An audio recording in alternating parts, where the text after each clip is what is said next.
Hello Muttiah Muraleedharan, कैसे हो? ठीक हो? आप देख रहे हैं खूबसूरत सा चैनल आनंद ट्यूटोरियल सेंटर फिजिक्स बिहार वाला। तो चलिए, आज का लेक्चर जो है वो टाइप ऑफ कैपेसिटर पर है। प्रीवियस वीडियो में थोड़ा सा हम वर्णन किए थे, चर्चा किए थे टाइप ऑफ कैपेसिटर। आइए, टाइप ऑफ कैपेसिटर पहला बताए थे पैरेलल प्लेट कैपेसिटर, दूसरा था स्फेरिकल कैपेसिटर और तीसरा कैपेसिटर है जिसका नाम है सिलेंड्रिकल कैपेसिटर। Cylindrical capacitor. आइए पहला चर्चा करते हैं पैरेलल प्लेट कैपेसिटर।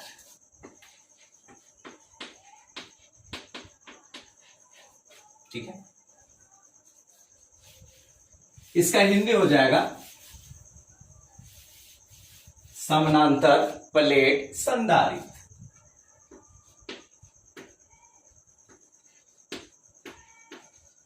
समानांतर प्लेट संधारित्र। तो पैरेलल प्लेट कैपेसिटर को समझने के पहले थोड़ा सा जो हम प्रीवियस वीडियो में चर्चा किए थे वो पुनः हम फिर थोड़ा सा रिपीट करते हैं। पहला चीज बताए थे कैपेसिटर। कैपेसिटर क्या है? तो इलेक्ट्रिकल डिवाइस है। इसका यूज हम लोग कहां करते हैं? तो बैटरी, पंखा, बैटरी में नहीं, पंखा, कूलर या अन्य इलेक्ट्रिकल जो डिवाइस है उसको स्टार्टिंग करने के पीरियड में काफी हैवी करंट की जरूरत होती है। एक चीज जान लीजिए कि कैपेसिटर चार्ज को होल्ड करके रखता है या इलेक्ट्रिक एनर्जी को होल्ड करके रखता है। तो आप कह सकते हैं सर बैटरी भी तो हमारा इलेक्ट्रिक एनर्जी को ही होल्ड करके रखता है। तो क्या कैपेसिटर और बैटरी एक ही चीज है? थोड़ी सी अंतर। वो भी इलेक्ट्रिक एनर्जी को ही भी होल्ड करके रखता है, ये भी एनर्जी को होल्ड करके रखता है, मगर बैटरी जो है वह करंट जो देता है वो धीरे धीरे देता है और कैपेसिटर हचाक से करंट देता है, ताकि हमारा इलेक्ट्रिक मोटर या पंखा या कूलर या घर में पानी चढ़ाने के लिए मोटर आता है टुल्लू टुल्लू, है ना। तो टुल्लू जो आपका मोटर है वो स्टार्टिंग करने के दौरान में वो काफी हैवी करंट खोजता है। तो हैवी करंट देने के लिए कौन सा डिवाइस है? कैपेसिटर। यानी इसमें कैपेसिटर लगा होता है जो जैसे स्विच ऑन करते हैं मोटर चलना शुरू कर देता है। ठीक है, दूसरा चीज था कैपेसिटेंस। कैपेसिटेंस क्या है? तो कैपेसिटेंस है कि कैपेसिटर कितना चार्ज को होल्ड करके रखता है। तो उसके लिए फॉर्मूला आया था C बराबर Q/V, यानी कि इलेक्ट्रिक चार्ज इलेक्ट्रिक पोटेंशियल का जो रेशियो है वो कांस्टेंट रेशियो आता है जिसे हम कैपेसिटेंस कहते हैं। एक चीज और जान लीजिए कि कैपेसिटेंस चार्ज और इलेक्ट्रिक पोटेंशियल पर निर्भर नहीं करता है। ऐसा कहेगा कि तो सर फार्मूला में क्यों आ गया, Q और V क्यों आ रहा है? इसका मतलब इस पर निर्भर करता है। कैपेसिटेंस Q और V पर निर्भर नहीं करता है। हाँ, आप ये कह सकते हैं कि Q और V का जो वैल्यू होगा वो कैपेसिटेंस के अनुसार चेंज होगा। जैसे हम दे दें y बराबर 3x, ठीक है। यदि x का वैल्यू यदि हम 1 रखें तो y का वैल्यू कितना आएगा? 3 आएगा। यदि x का वैल्यू यदि हम 2 रखें तो y का वैल्यू कितना आ जाएगा? 6 आ जाएगा। x का वैल्यू यदि हम 3 रखें तो y का वैल्यू 9 आ जाएगा। तो इसका रेशियो निकाला जाए तो y/x का अगर रेशियो निकालिएगा तो यह रेशियो कितना आएगा? हमेशा 3 आएगा। तो यहां देखिए, तो x का वैल्यू 1 तो y का वैल्यू जो 3 हो रहा है वो किसके अनुसार? तो इसके गुना में देखिए तो कौन लगा हुआ है? 3। यानी इस कांस्टेंट राशि के कारण x और y का वैल्यू निर्भर कर रहा है। परंतु क्या x और y का मान हम रखेंगे तो क्या 3 आएगा? नहीं, क्योंकि यहां पर x का वैल्यू 1 रख रहे हैं, तब हमको y3 आ रहा है इस इक्वेशन के अनुसार। यानी इसी समीकरण में c हमारा कांस्टेंट है। चार्ज बढ़ेगा तो उसी हिसाब से वोल्टेज भी बढ़ेगा जिस हिसाब से इसका कैपेसिटेंस है। यानी कि कैपेसिटेंस की और भी पर निर्भर नहीं करता है। ठीक है, वोल्टेज बढ़ेगा किसके अनुसार बढ़ेगा? तो कैपेसिटेंस के अनुसार बढ़ेगा, क्योंकि यह एक कांस्टेंट राशि है। क्लियर है? तीसरा चीज बताए थे हम, स्फेरिकल कंडक्टर। तीसरा चर्चा किए थे स्फेरिकल कंडक्टर के बारे में, और स्फेरिकल कंडक्टर का कैपेसिटेंस निकाले थे। तो कैपेसिटेंस इसका कितना आया था? C बराबर 4 pi epsilon not into r आया था। जरा सोचिए कि यहां पर जो कैपेसिटेंस आया था स्फेरिकल कंडक्टर का C बराबर 4 pi epsilon not into r, तो इसमें जरा देखिए तो दिक्कत क्या हो रही थी, प्रॉब्लम क्या हो रही थी। तो इसमें प्रॉब्लम यही हो रहा था कि इस तरह का अगर स्फेरिकल कंडक्टर का कैपेसिटेंस अगर बनाया जाए तो वह कैपेसिटर बहुत बड़ा बनेगा, क्योंकि हाई कैपेसिटेंस वाला अगर कैपेसिटर का निर्माण किया जाए तो स्फेरिकल कंडक्टर के द्वारा संभव नहीं था। याद करना कि 1 फराडे कैपेसिटेंस वाला कैपेसिटर तैयार करने के लिए हमको जो रेडियस की जरूरत थी वह था 9 गुने 10 के पावर 9 मीटर, जो पृथ्वी की त्रिज्या से भी बड़ा है।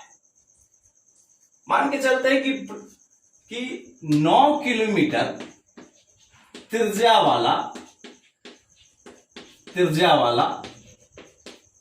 कैपेसिटर का कैपेसिटेंस कितना होगा? ये क्वेश्चन है कि 9 किलोमीटर त्रिज्या वाला कैपेसिटर का कैपेसिटेंस कितना होगा। जरा देखिए तो कितना आता है।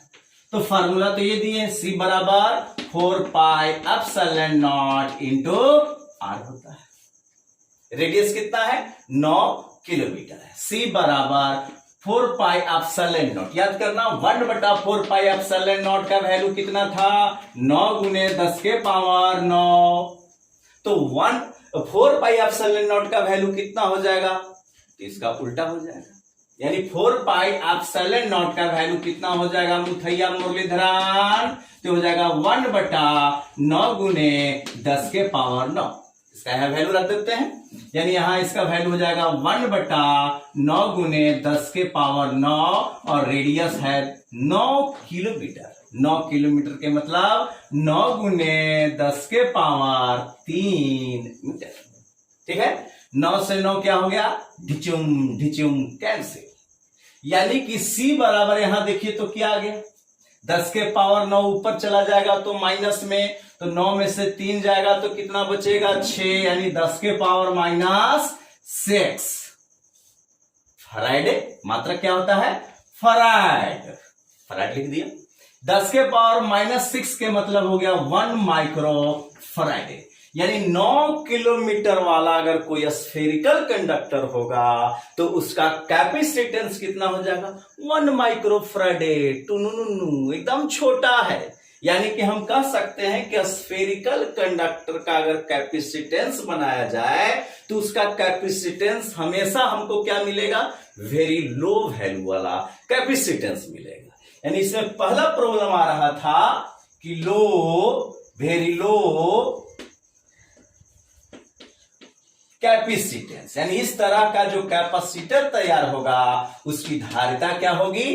कम होगा। दूसरा चीज एनर्जी के बारे में बताए थे कि बंडा की तरह यह काम करेगा, यानी कि इसके पास जो चार्ज लाएंगे, तो याद करो इलेक्ट्रिक पोटेंशियल का डिफिनीशन जो था, इलेक्ट्रिक पोटेंशियल का डिफिनीशन क्या था बच्चों? याद करो मुथैया मुरलीधरन। तो अनंत से किसी बिंदु तक लाने में किया गया कार्य इलेक्ट्रिक पोटेंशियल था। तो अनंत से इस बिंदु तक ला रहे हैं तो किया गया कार्य ही कहलाता था इलेक्ट्रिक पोटेंशियल। फर्क यही है कि किया गया कार्य जो चार्ज को ढोंगे वह पर यूनिट टेस्ट चार्ज यानी प्रति एकांक आवेश को अनंत बिंदु से किसी बिंदु तक लाने में किया गया कार्य ही इलेक्ट्रिक पोटेंशियल कहलाता है। ठीक है, तो इसके पास जो एनर्जी आएगा, तो अगर यहां पर भी अगर पॉजिटिव चार्ज होगा तो इसको भी इस पर फोर्स लगाएगा, धक्का देगा, इसको भगाएगा, तो भगाने में इसकी एनर्जी खपत हो जाएगी, यानी कि इसकी एनर्जी जो है वह बाउंडेड नहीं है।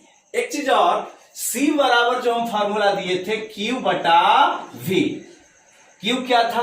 चार्ज, V क्या था? Electric potential. तो यहां देखिए तो इलेक्ट्रिक पोटेंशियल हम एक अनंत पर रखे हुए हैं, एक इस बिंदु पर ला रहे हैं। तो अनंत पर रखी गई जो चार्ज है, टेस्ट चार्ज, ठीक है, उसका पोटेंशियल कितना होगा? काफी दूर पर है, तो उसका पोटेंशियल यहां कितना होगा? 0 होगा। यहां लाते लाते इसका पोटेंशियल हम मान लेते हैं कि VA है और यहां का विभव VB है। तो यदि चार्ज को हम अनंत बिंदु पर रखेंगे तो वहां का इलेक्ट्रिक पोटेंशियल हमको कितना होगा? 0 होगा। यहां लाने में कुछ तो कार्य करना पड़ेगा, तो यानी इसके पास यहां पर क्या आ जाएगा? इलेक्ट्रिक पोटेंशियल आ जाएगा, वो कितना होगा? VA।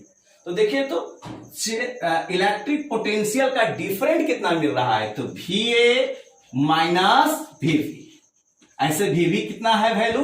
0, यानी कि VA के बराबर। तो यहां पर जो हम फॉर्मूला दिए हैं इलेक्ट्रिक पोटेंशियल, तो यहां पर हम पोटेंशियल डिफरेंट भी लिख सकते हैं। क्या लिख सकते हैं? पोटेंशियल डिफरेंट भी, यानी कि आवेश और विभवांतर के अनुपात को हम लोग क्या कहते हैं? कैपेसिटेंस, जो हमेशा सदैव स्थिर होता है। ठीक है, एक नया फॉर्मूला, एक नया डिफिनेशन आ गया कि ये इलेक्ट्रिक चार्ज और यहां पर क्या है? Electric potential. तो इलेक्ट्रिक पोटेंशियल के जगह पर पोटेंशियल डिफरेंट भी आप लिख सकते हैं, क्योंकि अनंत पर रखी गई जो चार्ज है उसका पोटेंशियल कितना होगा? 0 होगा। ठीक है, ये बात को याद रखिएगा कि C बराबर Q बटा V में इलेक्ट्रिक चार्ज है और ये मेरा इलेक्ट्रिक पोटेंशियल भी हो सकता है या पोटेंशियल डिफरेंट, यानी यहां पर हम फार्मूला के जगह पर VA माइनस VB भी लिख सकते हैं, विभवांतर। क्लियर है? चलिए तब स्टार्ट करते हैं parallel plate capacitor. Parallel plate capacitor में दो आयताकार प्लेट होती है और दोनों एक दूसरे के समानांतर होते हैं। देखा, इस तरह से दो हम आयताकार पैरेलल प्लेट लेते हैं। अब इनके बीच का जो दूरी है वो हम मान लेते हैं कि D है, और यह जो बीच का दूरी है वो हमारा स्मॉल होना चाहिए, वेरी स्मॉल डिस्टेंस होना चाहिए, यानी स्मॉल डिस्टेंस लिख देते हैं, वेरी नहीं, स्मॉल डिस्टेंस। क्यों स्मॉल डिस्टेंस लेना है? चलो समझिएगा। स्फेरिकल कंडक्टर में जो इलेक्ट्रिक पोटेंशियल, यानी कि इसके पास जो चार्ज ला रहे थे, चार्ज लाने में जो हमको कार्य करना पड़ रहा था, वही कार्य हमारा कहलाता है इलेक्ट्रिक पोटेंशियल। कहां से ला रहे थे चार्ज को? तो हम ला रहे थे अनंत बिंदु से, इनफिनिट डिस्टेंस पर ला रहे थे। ठीक है, तो एक प्लेट मेरा यहां था और मेरा चार्ज यहां था। अब हम क्या कर दिए हैं कि एक प्लेट मेरा पॉजिटिव है और एक प्लेट हम यहां पर निगेटिव लेंगे। क्यों निगेटिव लेंगे? ये जो इनफिनिट दूरी पर था, अनंत बिंदु पर था, उसी अनंत बिंदु को हम नजदीक ला देते हैं। कौन सा प्लेट? निगेटिव वाला प्लेट को नजदीक ला देते हैं। क्यों नजदीक ला रहे हैं? तो वही कि अगर यह स्फेरिकल कंडक्टर रहेगा तो इसकी एनर्जी बॉन्डेड नहीं है, तो एनर्जी को बॉन्डेड बनाने के लिए, है ना, इसके नजदीक में हम लोग एक निगेटिव चार्ज वाला प्लेट रखते हैं। ठीक है, ये जो निगेटिव चार्ज वाला जो प्लेट रख रहे हैं, ये तो होना चाहिए था अनंत पर, क्योंकि वहां से चार्ज को हमको लेकर आना है। ठीक है, इसीलिए यहां का जो डिस्टेंस होना चाहिए वो हमारा स्मॉल होना चाहिए, ताकि यहां के चार्ज का जो डिस्टेंस होगा, यानी यहां से लेकर यहां तक हम चार्ज को ला रहे हैं, है ना, तो ये डिस्टेंस और इसका एरिया, एरिया तो बड़ा है और ये चुट्टी के समान है, तो चुट्टी अगर इस एरिया को देखेगा तो कहेगा कि बहुत बड़ा है, यानी उसको क्या बोलेगा, इन्फिनिट बोलेगा। क्लियर है। तो इस प्लेट को, निगेटिव प्लेट को और पॉजिटिव प्लेट का बीच का डिस्टेंस हमको स्मॉल होना चाहिए, तभी संभावना है कि यह प्लेट हमको बिहेव करेगा अनंत बिंदु की तरह, है ना, कि मेरा जो चार्ज पार्टिकल रखा हुआ है कहां रखा हुआ है, अनंत पर रखा हुआ है। ठीक है। और दूसरा चीज, डिस्टेंस तो स्मॉल होना चाहिए, इसका दोनों का एरिया बराबर होना चाहिए। इसका भी एरिया हम ए लेते हैं, इसका भी एरिया हम ए लेते हैं। इस प्लेट का हम नाम दे देते हैं सी और इस प्लेट का नाम दे देते हैं हम डी। क्लियर है, ध्यान दीजिएगा। और इस प्लेट को बैटरी के धन ध्रुव से जोड़ देते हैं और इस प्लेट को बैटरी के ऋण ध्रुव से जोड़ देते हैं। जैसे इस पर हम पॉजिटिव प्लेट बैटरी के धन ध्रुव से जोड़ेंगे तो इस पर चार्ज कैसा आ जाएगा, पॉजिटिव चार्ज आ जाएगा, और इस पर कैसा चार्ज आएगा, निगेटिव चार्ज आएगा। प्रक्रिया क्या होती है, प्रोसेस क्या होता है कि जैसे इस बैटरी के धन ध्रुव से इस प्लेट को हम जोड़ते हैं तो इसके इलेक्ट्रॉन यहां से निकलकर किसमें प्रवेश कर जाता है, इस प्लेट में प्रवेश कर जाता है। यानी कि यहां पर जो बैटरी है वो इलेक्ट्रॉन को चलाने का कार्य करता है। बैटरी का वर्क क्या है, इलेक्ट्रॉन को एक जगह से दूसरे जगह मोशन में रखता है ना। तो इसीलिए इस बैटरी की एनर्जी का नाम है इलेक्ट्रोमोटिव फोर्स, विद्युत वाहक बल। विद्युत मतलब आवेश जब चलना शुरू करता है उसी को हम लोग कहते हैं इलेक्ट्रिक करंट। वाहक का काम करता है इस इलेक्ट्रॉन को एक जगह से दूसरे जगह ले जाने में या चलाने के लिए बैटरी हम लोग लगाते हैं। यानी इसकी जो एनर्जी का वर्क जो है ना, इसकी जो एनर्जी जो काम करता है वो करता है इलेक्ट्रॉन को एक जगह से दूसरे जगह ले जाने में, है ना। वाहक का काम करता है, कैरियर का काम करता है। ठीक है। तो यहां से इलेक्ट्रॉन निकलेंगे तो इस पर चार्ज आ जाएगा पॉजिटिव, और इसमें इलेक्ट्रॉन प्रवेश करेंगे तो इसमें चार्ज आ जाएगा निगेटिव। तो यहां बन गया प्लस और इधर हो गया माइनस। एक चीज और समझिए कि इधर है पॉजिटिव चार्ज और इधर है निगेटिव चार्ज, तो इलेक्ट्रिक फील्ड जो हमको मिलेगा, याद पड़ा आप लोग को गॉस थ्योरम बताए थे कि कोई समतल चादर है, याद करो बालक, समतल चादर है, यहां से कुछ डिस्टेंस पर नजदीक ही हम लोग जो इलेक्ट्रिक फील्ड निकाले थे इस प्लेन शीट के कारण, चादर के कारण, वो आया था electric field equal to formula sigma by 2 epsilon not. याद पड़ गया होगा बिल्कुल। तो इस पॉजिटिव, अगर इस बिंदु पर अगर देखा जाए कि इलेक्ट्रिक फील्ड कितना मिलेगा और बाहर देखा जाए कि इलेक्ट्रिक फील्ड कितना मिलेगा, इस पॉइंट पर अगर इलेक्ट्रिक फील्ड देखा जाए तो इस प्लस के कारण जो इलेक्ट्रिक फील्ड का जो डायरेक्शन होगा वो इधर की ओर होगा, क्योंकि पॉजिटिव धक्का देता है और निगेटिव बुलाता है आ जाओ आ जाओ। ठीक है। यानी निगेटिव के कारण जो इलेक्ट्रिक फील्ड का जो डायरेक्शन होगा वो इसी डायरेक्शन में होगा। यानी कि इस बिंदु पर जो इलेक्ट्रिक फील्ड लग रहा है इसके कारण और इसके कारण दोनों एक ही दिशा में लग रहा है। मगर इस पॉइंट पर अगर हम बात करें कि अगर कोई व्यक्ति यहां पर मोबाइल लेके बैठा हुआ है तो क्या उस पर फोर्स लगेगा कि नहीं, उसके मोबाइल में जो चार्ज है उस चार्ज पर फोर्स लगेगा कि नहीं लगेगा। तो फोर्स कब लगता है, इलेक्ट्रिक फील्ड रहेगा तभी चार्ज पर फोर्स लगेंगे। यानी फोर्स का अस्तित्व तभी है जब वहां पर क्या हो, इलेक्ट्रिक फील्ड हो। इलेक्ट्रिक फील्ड नहीं रहेगा तो उस चार्ज पर इलेक्ट्रिक फोर्स नहीं लगेगा। क्लियर है।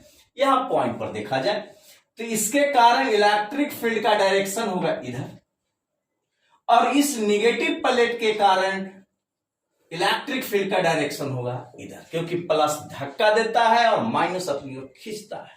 तो यहां पर टोटल जो इलेक्ट्रिक फील्ड मिलेगा वो कितना मिलेगा, 0 मिलेगा, क्योंकि इधर में भी इलेक्ट्रिक फील्ड मिलेगा सिग्मा बाई 2 एप्सिलॉन नॉट और इधर भी मिलेगा sigma by 2 epsilon not. Total कितना होगा, वेक्टर के नियम से नेट जो इलेक्ट्रिक फील्ड होगा वो 0 होगा, इधर भी कितना मिलेगा, 0 मिलेगा। तो इस तरह से हम देख रहे हैं कि इसकी एनर्जी एक बाउंडेड हो गया, क्योंकि स्फेरिकल जब कंडक्टर था तो उसकी एनर्जी इधर भी चल जा रहा था, इधर भी, मतलब चारों दिशाओं में फैला हुआ था।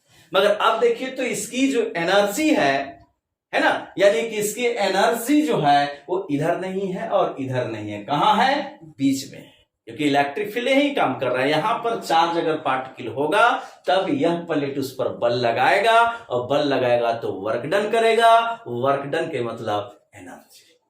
यहां पर तो इलेक्ट्रिक फील्ड है ही नहीं, तो चार्ज रहने पर क्या फोर्स लगेगा, नहीं लगेगा।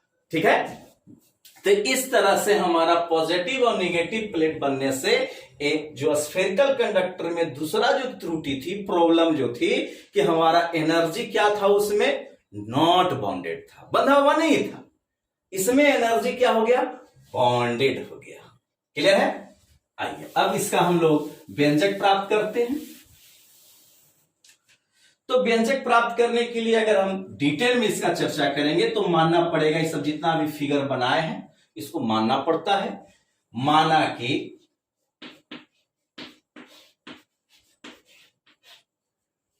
सी और डी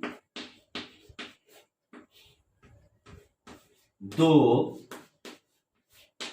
आयताकार या दो समतल भी यहां लिख सकते हैं, समतल लिख देते हैं, दो समतल समानांतर प्लेट है। कौन, ढक प्लेट नहीं, प्लेट समझते हैं ना। दो समतल समानांतर प्लेट है जिनके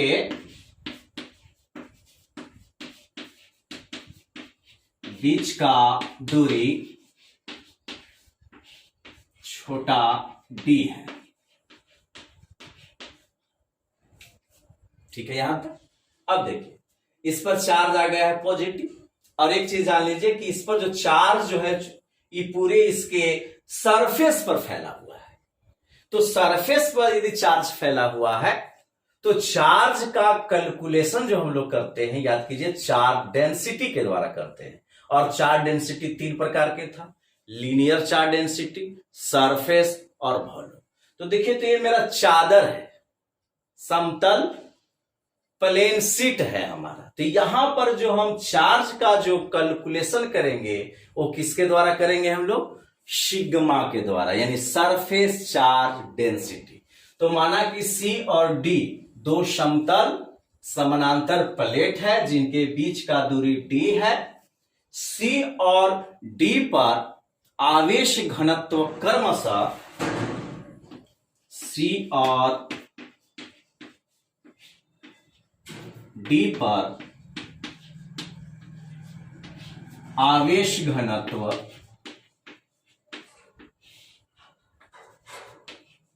वो भी सरफेस चार्ज डेंसिटी लिख दीजिएगा तो और अच्छा हो जाएगा, है ना। आवेश घनत्व क्रमशः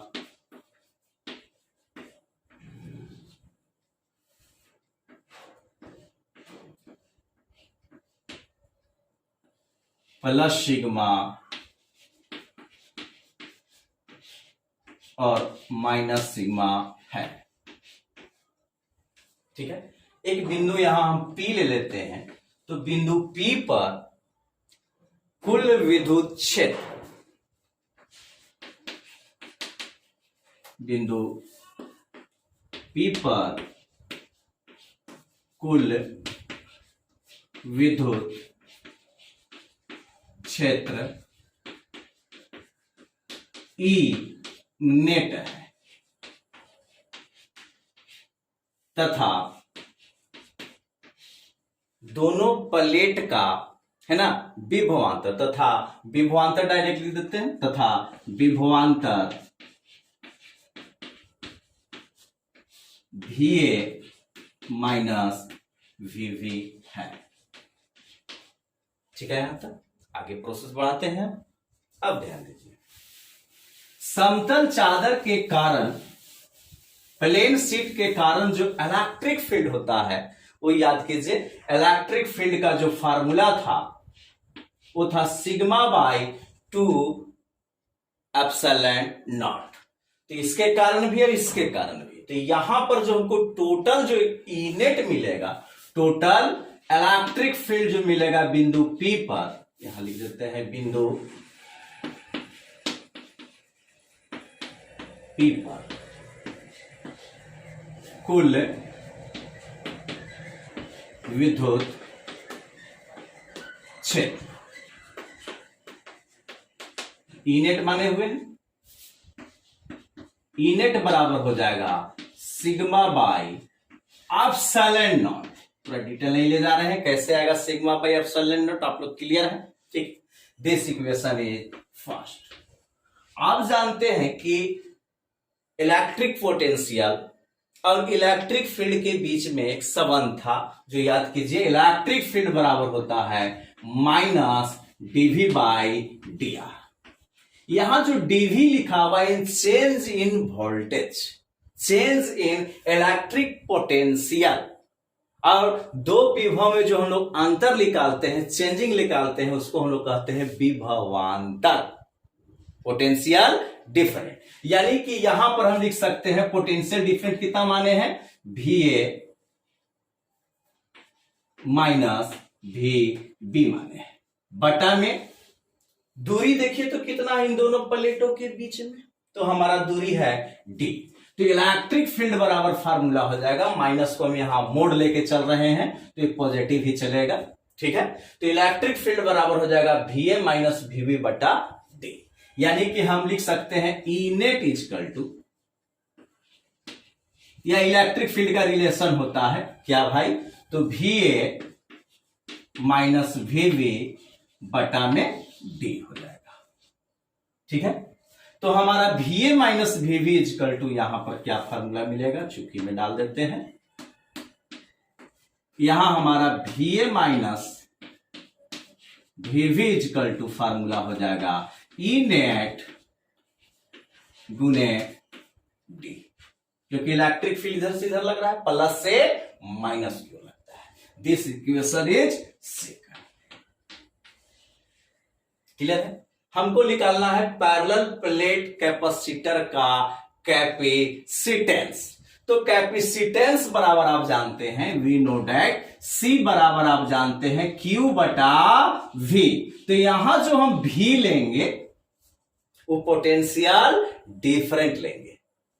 जस्ट पहले चर्चा कर दिए हैं कि क्यों हम पोटेंशियल डिफरेंट लेंगे, क्योंकि वहां हम केवल स्फेरिकल कंडक्टर का निकाले थे तो अनंत बिंदु से ला रहे थे, तो अनंत बिंदु पर जो पोटेंशियल होगा वो जीरो होगा। यहां तो अनंत नहीं है, ये तो इसको नजदीक ला दिए हैं, तो यहां पर हम लेके क्या चलेंगे, पोटेंशियल डिफरेंट, विभवांतर कितना है, VA माइनस VB है।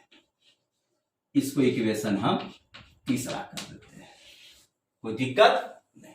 अब देखिए तो यहां से VA minus VB equal to निकाले हैं E नेट गुने D, तो यहां पर हम बैठा देते हैं। एक चीज और, थोड़ा सा इसको और हल्का सा ड्राइव कर देते हैं, क्या रहने दीजिए, चल आगे चर्चा करते हैं। इसको साफ कर दे, बिल्कुल देखिए, VA माइनस VB का मान, VA माइनस VB का मान समीकरण थर्ड में रखने पर, तो C बराबर हो जाएगा Q बटा,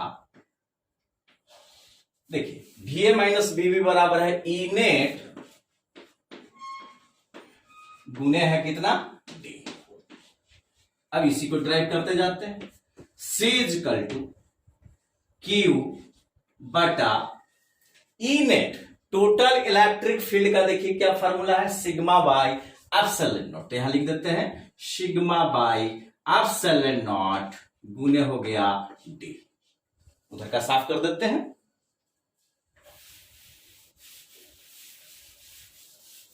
तो देखिए C बराबर हमारा फॉर्मूला आ रहा है Q बटा, यहां देखिए क्या है, सिग्मा। सिग्मा बराबर होता है चार्ज पर यूनिट एरिया, तो यहां लिख देते हैं चार्ज पर यूनिट एरिया, यानी कि Q बटा एप्सिलॉन नॉट इंटू ए हो जाएगा, और गुना में क्या है डी। देखिए तो Q से Q क्या हो जाएगा, कट जाएगा, ये वाला पार्ट कहां चला जाएगा, ऊपर चला जाएगा, यानी C बराबर फार्मूला आ गया एप्सिलॉन नॉट ए बटा में डी। एक चीज और जान लीजिए कि दोनों प्लेट के बीच में, ठीक है, दोनों जो प्लेट था उसके बीच में अभी कोई मीडियम नहीं है। अगर मीडियम होता तो याद कीजिए यहां फार्मूला हो जाएगा C बराबर epsilon not epsilon R A बटा डी।